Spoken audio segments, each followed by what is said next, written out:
Wherever you go, whatever you do, throw a little at it. Omax, Vest and Briefs. அடுத்த கட்ட நடவடிக்கை என்ன என்பது குறித்து சென்னை MRC நகரில் உள்ள அலுவலகத்தில் CV சண்முகம் ஆலோசனை மேற்கொண்டு வருகிறார். இதனை முக்கிய செய்தியாக நாம் பார்த்து வருகிறோம். அடுத்த கட்ட நடவடிக்கை என்ன என்பது குறித்து சென்னை MRC நகரில் உள்ள அலுவலகத்தில் CV சண்முகம் ஆலோசனையில் ஈடுபட்டு வருகிறார். ஆதரவாளர்களுடன் CV சண்முகம் ஆலோசனையில் ஈடுபட்டு வருகிறார்.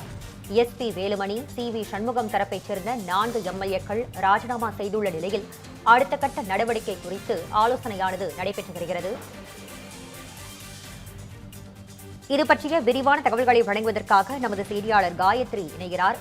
காயத்ரி, இது குறித்த முழு விவரங்களையும் பதிவு பண்ணுங்கள். வணக்கம் நிவேதா. அடுத்த கட்ட நடவடிக்கை தொடர்பாக சென்னை MRC நகரில் உள்ள CV சண்முகம் அலுவலகத்தில் தற்பொழுது ஆலோசனையானது நடைபெற்று வருகிறது. இந்த ஆலோசனை கூட்டத்தில் CV சண்முகம் ஆதரவு சட்டமன்ற உறுப்பினர்கள் பங்கேற்றிருக்கிறார்கள். குறிப்பாக அதிமுகவை பொறுத்தவரை அதிமுக கட்சியானது இரண்டாக பிளவுபட்டிருந்தது. CV சண்முகம் தரப்பினர், அதே போன்று எடப்பாடி தரப்பினர் என்று இரண்டாக பிளவுபட்டிருந்தது. அதனையும் பார்க்கும்பொழுது எடப்பாடி பழனிசாமி தரப்பில் 22 சட்டமன்ற உறுப்பினர்கள் இருந்தனர். இவர்களிடம் 25 சட்டமன்ற உறுப்பினர்கள் இருந்தனர்.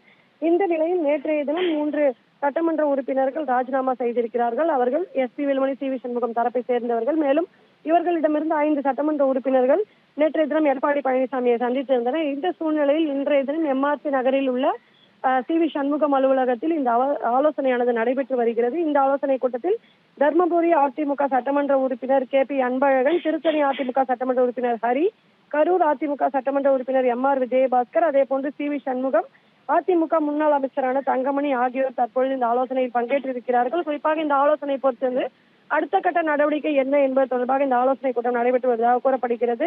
அது மட்டுமின்றி CV சண்முகம் ஆதரவு MLAக்கள் நேற்றைய தினம் ராஜினாமா செய்துள்ள நிலையில் இன்றைய தினமும் அவருடைய ஆதரவு MLA ஆக இருக்கக்கூடிய அம்பாசமுத்திரம் அதிமுக சட்டமன்ற உறுப்பினர் இசக்கி சுப்பையா ராஜினாமா செய்திருக்கிறார். மேலும் நேற்றைய தினம் CV சண்முகம் ஆதரவு MLAக்கள் 5 பேர் அதிமுக பொதுச்செயலர் எடப்பாடி பழனிசாமியை சந்தித்து ஆதரவு தெரிவித்தது. இந்த நிலையில் இந்த அடுத்த கட்ட நடவடிக்கை தொடர்பான ஆலோசனையானது நடைபெற்று வருகிறது என்பது குறிப்பிடத்தக்கது. நிவேதா, உங்கள் விரிவான தகவல்களுக்கு நன்றி காயத்ரி.